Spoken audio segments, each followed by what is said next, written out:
बिस्मिल्लाहिर्रहमानिर्रहीम। अस्सलाम वालेकुम फ्रेंड्स, मैं हूं बशर एक नई वीडियो के साथ। मैंने सोचा कि मैं आपको ढाई मरले के घर का मटेरियल एस्टीमेट बताऊं, क्योंकि अक्सरियत में लोग ढाई मरले का घर बनाते हैं लेकिन इनको मटेरियल की क्वांटिटीज़ का पता ही नहीं होता। कंट्रैक्टर्स वगैरह इनको अंदाजे से मटेरियल बताते हैं जिसका इनके पास कोई ब्रेकअप नहीं होता। मैं आपको कंस्ट्रक्शन के हर काम में इस्तेमाल होने वाले मटेरियल का ब्रेकअप भी बताऊंगा और कौन सा मटेरियल यूज़ करना है कौन सा नहीं करना वो भी बताऊंगा। तो मेरी वीडियो को गौर से सुनिएगा।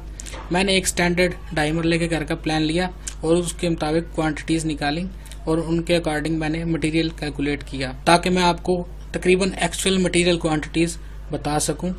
तो चले नोट कर लें। Number 1, anti termite chemical. ये केमिकल आपने लाजमी यूज़ करना है। इसका स्प्रे करने से बिल्डिंग की लाइफ 100 टाइम्स बढ़ जाती है। ये आपका यूज़ होगा 4 litre. Number 2, sand for filling या गसू। मार्केट में इसको गसू भी कहते हैं। फिलिंग के लिए आपने लोकल सैंड या गसू ही यूज़ करना है, मट्टी बिल्कुल यूज़ नहीं करनी। सैंड या गसू की ये क्वालिटी है कि इनकी कंपैक्शन ठीक होती है, मट्टी की कंपैक्शन ठीक नहीं होती, जिसकी वजह से इन फ्यूचर फ्लोर्स बैठ जाते हैं। ये आपका लगेगा 1800 cubic foot, 1800 cubic feet. Number 3, polythene sheet.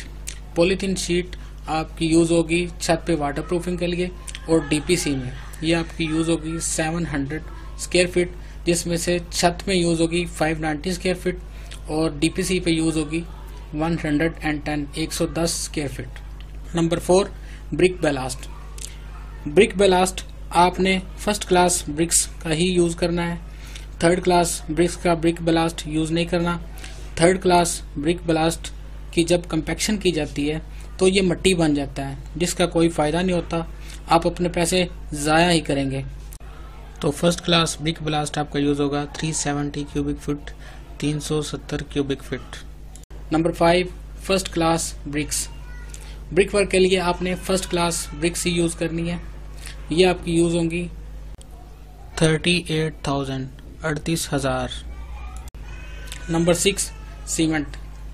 Cement के आपके लगेंगे बैग्स 375। फाइन सैंड यानी कि बारीक रेत आग भी लगेगी 1050 cubic feet, 1050 cubic feet. Number 8, coarse sand, मोटी रेत। आरसीसी के लिए आपने कोर्स सैंड ही यूज़ करनी है, लोकल सैंड बिल्कुल यूज़ नहीं करनी। कोर्स सैंड से स्लैब की स्ट्रेंथ में इजाफा होता है।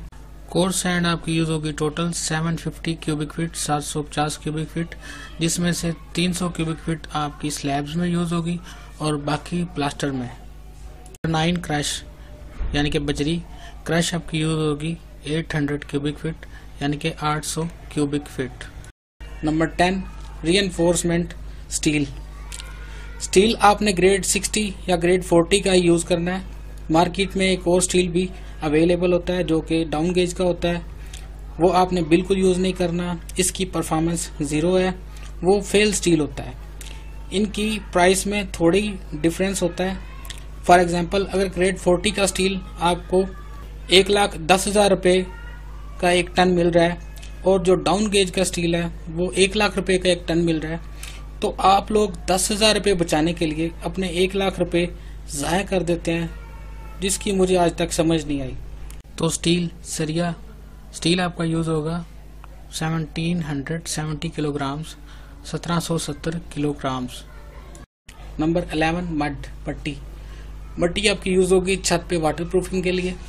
ये आपकी यूज़ होगी 300 cubic feet, 300 cubic feet. Number 12, brick tiles. इसको भट्टे की टाइल भी कहते हैं। ये भी छत पे वाटर प्रूफिंग के लिए यूज़ होती है।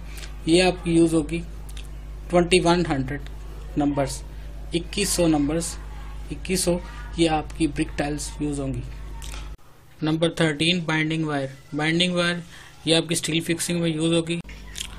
ये आपकी यूज़ होगी 18 किलोग्राम, 18 किलोग्राम।